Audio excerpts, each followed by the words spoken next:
a trip many small farmers are willing to take to keep costs down and stay in business. Mobile butcheries are popping up in a number of states, and livestock can be killed, cleaned, packaged, and frozen all within this 20-foot trailer, a viable alternative for local farmers who have been shut out of large industrial slaughterhouses. It's a huge money saver, yes.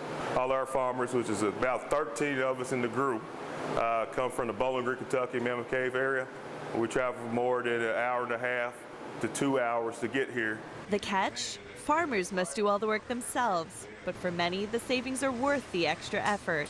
We come here and process our chickens ourselves in order to decrease the cost of the final bird and try to have a bird that's able for people to buy at a decreased cost of what's available on the market nowadays. Trailers are parked inside to protect against flies and other pests, and to meet health department expectations, livestock is inspected on site. With the ability to process anything from poultry to bison, demand for mobile butcheries is rising. I get calls from all over the United States wanting to know how the MPU works. I've been to Georgia, West Virginia, Tennessee, Arkansas, Oklahoma. I've been all over demonstrating the MPU, taking it. I can go anywhere with it. Keeping costs low from farm to table. Maggie Mazzetti, Associated Press.